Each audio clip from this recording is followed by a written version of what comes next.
Boa tarde, pessoal. Está começando agora mais um Live 4V. Eu sou a Ingrid e hoje vamos falar sobre as manchas de petróleo no Nordeste. Então, roda a vinheta e vem com a gente que o programa hoje está imperdível.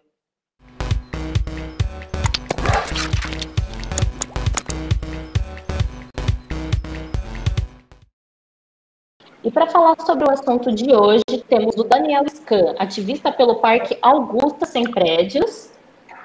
E temos também a Cristine. Tudo bem, Daniel? E temos também a Cristine Del Vecchio. Tudo bem, Cristiane? Tudo bem. Desculpa, Cristine. Pode ser só Cris. Cris. Mais fácil. Gente, muito obrigada pela participação de vocês. É muito importante ter vocês aqui conosco hoje. E para começar o programa, temos acompanhado o ocorrido do vazamento de óleo. E eu gostaria que vocês falassem um pouco do que esse incidente representa para o Brasil. Quais são as perdas de fauna e flora que nós já podemos notar a curto prazo e que possivelmente possamos ver também a longo prazo?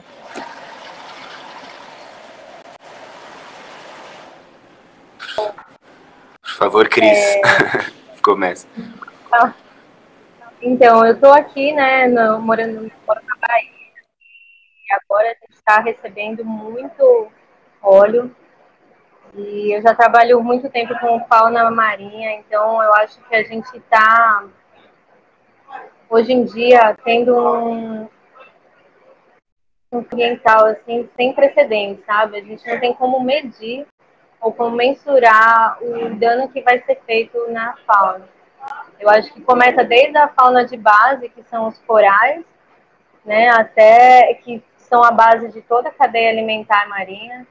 Aí vai atingir os peixes, tartarugas, baleias, golfinhos e vai chegar no ser humano, porque esse óleo, ele é acumulativo, né? Ele não é liberado depois de algum tempo do nosso organismo. Então, conforme a gente vai se alimentando dos animais que estão sendo contaminados no mar, a gente vai pegar uma dose muito alta desse óleo para nós. Então, a flora e fauna marinhas e costeiras estão tendo um dano que a gente não tem nem como mensurar hoje, mas é um dano muito grave mesmo, e que a gente não vê nenhuma atitude do governo para ajudar a gente pelo menos com insumos, não nem sei com atitudes, né, mas com insumos para a gente poder dar um atendimento melhor a esses animais e ter uma limpeza da flora.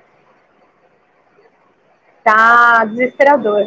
Desesperador. Aqui na minha região, cada dia a gente vê mais óleo e não sabemos como agir, porque está fora do nosso alcance já, está muito grande.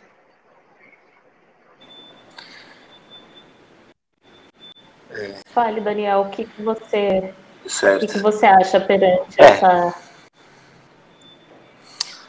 É uma calamidade, né? A gente não tem ainda a dimensão do tamanho da tragédia, né? Eu tô aqui em São Paulo, recebendo as notícias. Tenho parentes que trabalham com oceanografia lá na Bahia, né, em Salvador, e as notícias são as piores e com a tendência a cada vez piorar, né? Como a Cris falou, eu tô aqui também como ouvinte para entender melhor da Cris, né? Que está ali na praia, né? Mas eu consigo, o que me desespera aqui é saber que parece que não se sabe de onde que vem o óleo, né? E de que adianta ficar limpando a praia se não se sabe quanto que vai chegar daqui um dia. Então a primeira coisa que me parece fundamental é se saber da onde vem para tentar estancar isso, né?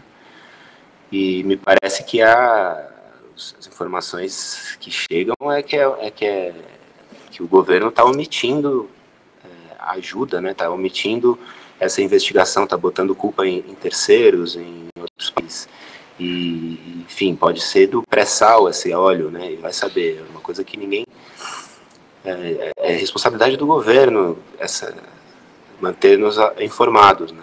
Então, a minha dúvida, inclusive, para colocar aqui, né, assim, como que pessoas que estão em São Paulo, começando a se antenar, podem ajudar diretamente com essas ajudas de insumos e tal, se já tem canais em relação a isso, e como que a gente pode fazer de ação direta aqui em São Paulo, né? Eu posso falar um pouco depois do trabalho no Parque Augusta também, que tem tudo a ver com isso, né? Acho ótimo, Daniel. Para começar. A outra questão também, gente, é referente que desde o início do governo Bolsonaro, os crimes ambientais, eles não param de ocorrer. Isso a gente pode perceber desde as queimadas na Amazônia, que já começou a acontecer no começo do ano, né, logo que ele foi eleito. E a cada dia é uma forma nova, né? Infelizmente, cada dia a gente descobre uma nova forma. E é possível saber se há algum impacto que já pode ser sentido em questão de clima perante essas ocorrências? Se é alguma coisa que já, infelizmente, já nos afete diretamente? Olha, eu posso falar daquela noite preta que teve aqui em São Paulo, né? Decorrente das queimadas recentes na Amazônia. Foi um sinal, para quem precisava de um sinal, né? Aqui em São Paulo foi o céu caindo literalmente, né? Tornando noite uma tarde ensolarada aqui em São Paulo, né? Acho que o Bolsonaro, ele nega aquecimento global, né? Toda a equipe dele é negacionista, né? Então, fundamentalismo religioso, militar, e que flerta com a terra plana. Então, não dá para esperar nada, né? Precisamos ir atrás, não por nós mesmos, né? Hoje a gente já tem mais impacto ambiental, né, imediato. A gente já tem, como eu falei, recebido alguns animais oleados, né, a gente vê que tem uma reabilitação tão fácil, né, vai ser um difícil. As praias de quase o Nordeste todo já estão, né, para utilização. E falando diretamente dessa questão do óleo, né, então a gente já está vendo muitos corais morrendo, já está vendo mudando toda a dinâmica do oceano por causa desse impacto do óleo que não está sendo... Está tendo uma negligência, né, do governo, porque existe um plano nacional de contingência que foi feito por diversas instituições ambientais e que deve ser acionado em caso de urgência nacional. E ele não é nada. Dizem que foi, já uma parte das pessoas dizem que foi nada, então a gente tem acesso a se realmente foi acionado ou não. Então a gente já consegue ver diversos impactos que vão ser causados ambientais, e agora a gente vai ver os sociais, porque o litoral do Nordeste é basicamente formado de muitas colônias de pescadores, né? O impacto vai ir diretamente esse pessoal, pescadores, marisqueiras, pessoal que vive do turismo no mar. Então, a gente está vendo impacto de todas as formas, né? Não só ambiental, mas o social vai ser muito, muito impactante também. Ok, Cris. E essas ações que nós podemos ver, a gente fala que é muito crime ambiental, né? Mas o que exatamente se categoriza como crime ambiental no Brasil? E a Cris, que é bióloga, né? Você que é ativista também pelo Parque Augusta, né, Daniel? Desde quando, mais ou menos, existe essa preocupação com o meio ambiente dentro do Brasil? Desde quando existe legislação para isso? Né? Quando pode ser falado sobre esse assunto, mais ou menos? Quem começa? Fique à vontade, gente. É que tem um atraso, daí fica confuso. Mas eu posso falar um pouquinho do ponto de vista aqui de São Paulo. Eu sei que a Secretaria de Meio Ambiente foi criada no final da década de 80, se não me engano. Na década de 80. Tem a ver com uma resposta aos crimes, às calamidades ambientais que aconteceram na região de Cubatão, e também de um crescimento muito grande da cidade, que tornou óbvio que o Rio Tietê poluído era um problema e tudo isso, né?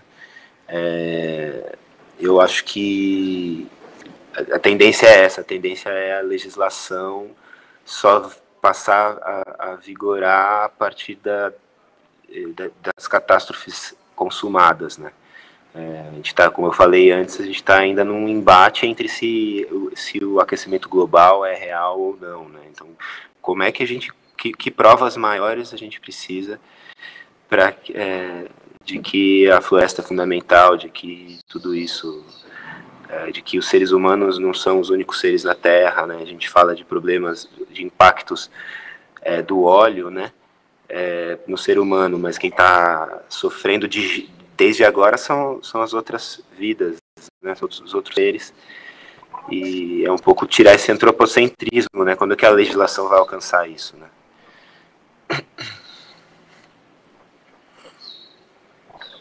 Passo.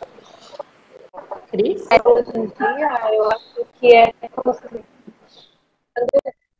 fere qualquer ambiente, né? E também a Constituição ambiental. A Constituição ambiental brasileira, ela é ótima, ter a mudança do Código Florestal, vamos mudar, ela era muito boa, né? Depois essa coleção ficou tão boa, assim, né? Ficou bem tendenciosa para favorecer a centralização. E eu acho que hoje o que a gente tem é isso, né? Ambiental é a partir do ponto que você causa algum dano ao meio ambiente desse ecossistema, desse ambiente que está lá em equilíbrio, o homem vai lá e acaba causando um dano permanente ou temporário. Né? E hoje em dia a gente vê que tanto a legislação ambiental quanto o IBAMA, as funções, é muito baseada nos interesses políticos.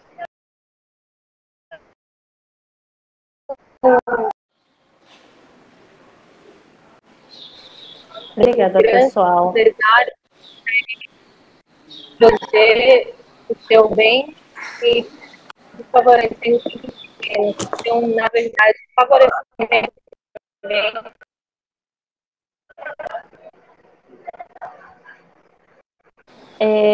É bem importante a gente entender isso, né? Porque muitas vezes quando nós falamos sobre o que é crime ambiental, a gente não entende exatamente o que está categorizado. Né? E é bastante importante essa fala que vocês trouxeram para a gente poder compreender. Né? E uma coisa que o Daniel falou que é bem interessante é a gente entender também, tirar esse egocentrismo, né, do ser humano, de achar que é a única espécie no universo, achar que... Porque por mais que nós saibamos das espécies e saibamos que são seres vivos, né, aí, infelizmente, é uma cultura de despreocupação, né, muito grande com essas espécies, com esses outros seres, e que acabam sofrendo muito. E também a questão da fala da Cris, né, que são os primeiros a sofrerem, mas que esse processo ele é contínuo até que chega aos seres humanos também, né. E agora, infelizmente, né, podemos ver que o Bolsonaro, ele falou que o petróleo não é responsabilidade do Brasil, levando em consideração a declaração da Petrobras, que declarou não ser responsável pelo óleo. Vendo a falta de ação do governo perante o ocorrido, a população está agindo por si só e retirando o óleo com as próprias. Qual pode ser a consequência dessa atividade para essas pessoas? Posso começar? Pode, fica à vontade. Olha, A gente já vê hoje o pessoal que está fazendo a coleta do óleo na praia. Então, a gente está muito preocupado com os equipamentos de proteção individual. Apesar de as pessoas estarem comprando a própria, a prefeitura ela doou alguns para a gente, mas muita gente não dá, né? Porque eles doaram 20, sendo que a gente precisa de mais de 1.000 para conseguir limpar a quantidade de óleo que está chegando. E as pessoas estão sentindo muitos danos na saúde imediatos. Problemas de respiração, dor de cabeça, tontura, náusea, diarreia. E a longo prazo, o contato com esse óleo pode ser cancerígeno. E pode causar danos na nossa saúde que a gente ainda nem sabe dizer o que é. O que a gente já sabe é isso, que é cancerígeno, que causa náuseas, dor de cabeça, mas para adoecer, né? Mas se a gente usa a quantidade de equipamentos de proteção individual, a quantidade é tão grande que acaba que nem esses equipamentos estão sendo suficientes para proteger o pessoal.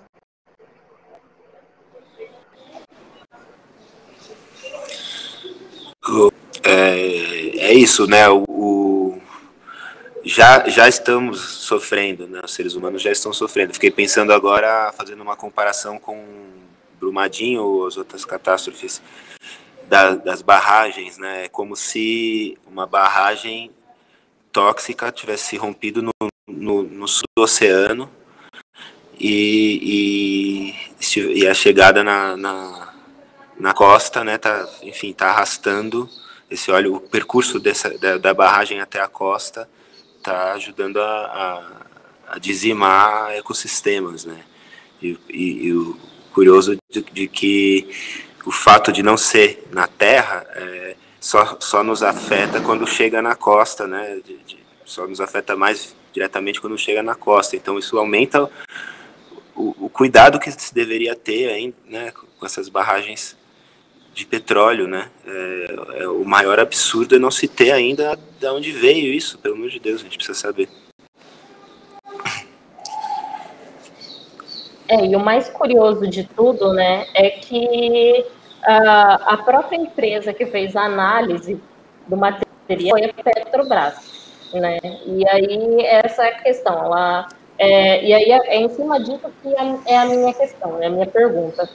Teria alguma outra empresa dentro do Brasil que seria imparcial para fazer essa análise desse produto? As propriedades, elas têm a capacidade de fazer os testes, né, da origem desse óleo. A UFBA fez, o FRJ também fez, a Universidade da Paraíba, Federal da Paraíba também está fazendo, só que, né, eu acho que está tendo um problema para eles poderem divulgar esses dados, né? Então, eu acredito que as informações são muito distorcidas, são muito controladas, né? Eu fui numa palestra da Marinha que foi fazer o treinamento aqui para gente de contenção do óleo, e para eles o óleo nem tinha chegado, e a gente olha todo dia das praias, né? Então, as informações são muito distorcidas. Então, eu acho que as universidades, elas têm toda a capacidade de fazer esse teste. A Petrobras, como sendo a empresa do petróleo no Brasil, também deve fazer, né? Mas o problema é que ela tem muitas restrições de divulgação de dados. Você gostaria de falar alguma coisa, Daniel? Complementar algo?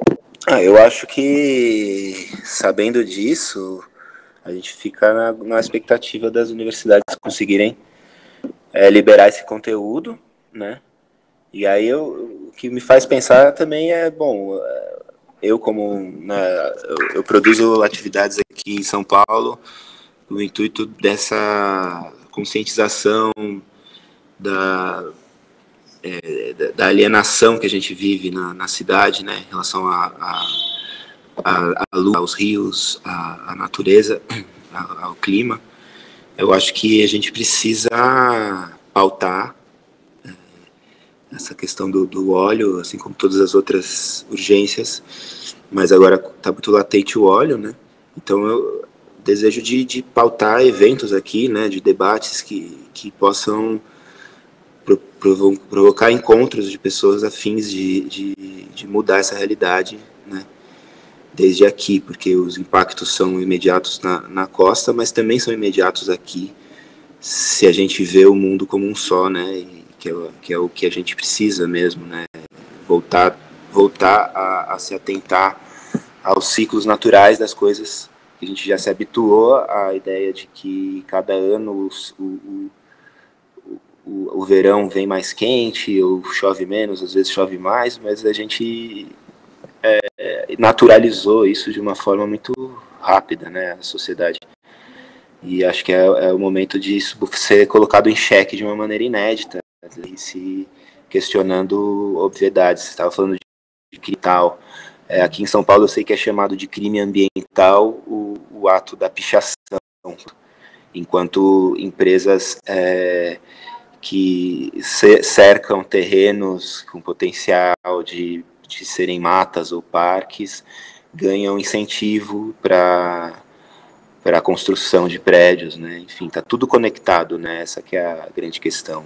A gente precisa dos acessos técnicos, aos dados técnicos, de quem sabe do que está falando, para poder disseminar, né, essa informação nas cidades, né? Então ficamos aí na expectativa de algum canal de mídia, de alguém conseguir trazer, né, um caminho de responsabilização e para estancar esse óleo.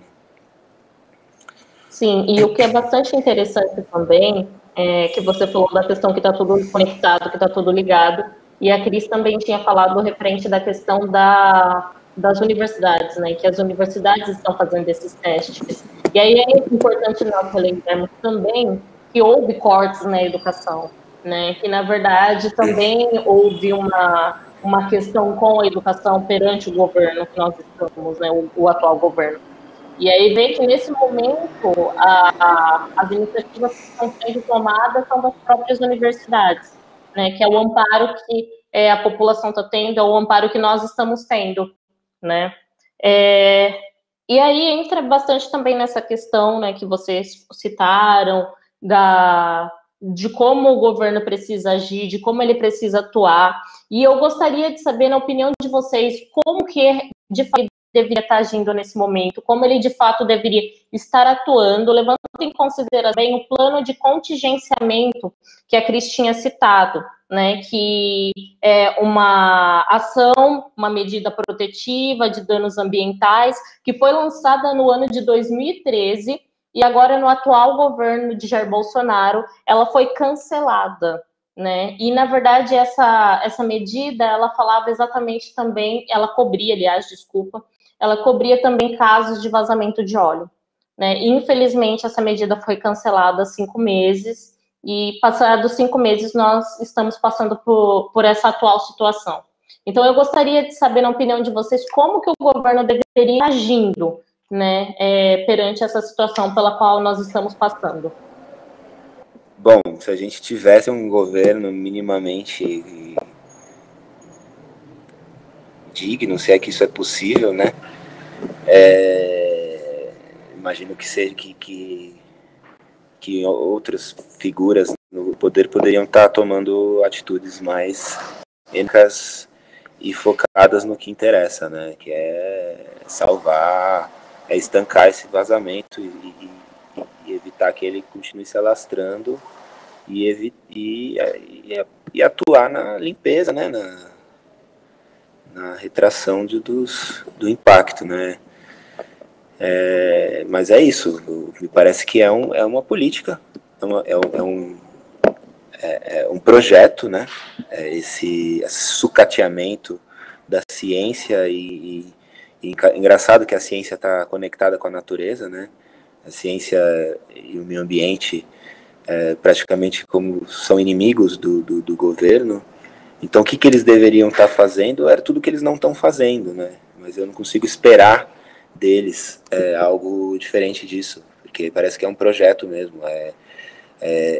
deixar estragar mesmo o Nordeste, porque o que interessa é a extração dos minérios na Amazônia. Então, aí se ressalta o valor da ação comunitária, né, da gente continuar denunciando e tentando se organizar, porque é um pouco isso, né, de alguma forma os outros governos, por exemplo, se por acaso se confirmar que esse óleo é do pré-sal, é uma conquista, né, o pré-sal é tido como uma conquista dos governos anteriores, né, então isso tudo demonstra uma necessidade de mudança paradigmática do que um governo deve fazer em relação ao meio ambiente, a ponto da gente estar com um cara no poder que não vai fazer nada, vai fazer o mínimo, né? Então, e com o argumento de não acredito que é nossa responsabilidade, não acredito que existe aquecimento global. Então, tipo, como que um governo pode não acreditar no aquecimento global a essa altura do campeonato? Com toda a razão, né, Daniel? É uma situação bem complicada, porque nós estamos passando por um momento onde o que nós realmente precisaríamos era de um amparo governamental. E, na verdade, esse governo ele só está recuando, né? É muito importante nós compreendermos que, ao invés de o presidente ou os órgãos responsáveis tomarem uma posição, muito pelo contrário, nós só estamos tendo desculpas, né? A culpa não é do Brasil, não é responsabilidade do Brasil, quando na verdade é a responsabilidade do Brasil, né? Se o óleo está dentro do Brasil, se está afetando a fauna, a flora marinha dentro do Brasil, se está afetando a vida das pessoas dentro do Brasil, é uma responsabilidade do Brasil, né? E esse governo precisaria sim tomar medidas de responsabilidade para ter essa consciência, né? Que precisa sim agir de uma forma para olhar para essa população, né? Afinal de contas, ele foi eleito para ter essa responsabilidade, né? E é a única, e eu acho assim que é o mínimo, né, que nós podemos esperar de um presidente da República que ele possa fazer, responder de acordo com as questões, os incômodos da população. Eu gostaria de agradecer vocês pela participação. Muito obrigada, foi muito importante a fala de vocês. É muito importante nós sabermos o que está acontecendo pela voz de alguém que está dentro desse espaço, que está tendo contato direto com essa situação. É muito importante nós termos ativistas em todos os lugares. É importante que você tenha essa atividade, essa causa, Daniel, e trazer também o seu olhar para nós, porque você também está lutando pela questão dentro do meio ambiente, dentro de um lugar, de uma vida mais saudável também, porque isso é exatamente essa questão, né? Que isso traz uma condição, uma qualidade de vida para a gente mais saudável. E é importante a gente saber também qual é o seu olhar daqui de São Paulo para essa situação. Então, eu gostaria de agradecer a vocês pela participação, gostaria de agradecer ao público que está nos acompanhando, e muito obrigada, pessoal. Beleza. Muito obrigado ao convite. Prazer aí, espero que a gente continue trocando. Tem outras pautas interessantes a serem abordadas. Eu posso dizer que a gente está no momento ali no Parque Augusta, no processo de eleição do Conselho Gestor, e tem alguns candidatos interessantes, candidatas que se inscreveram, e esses nomes vão ser divulgados essas semanas agora.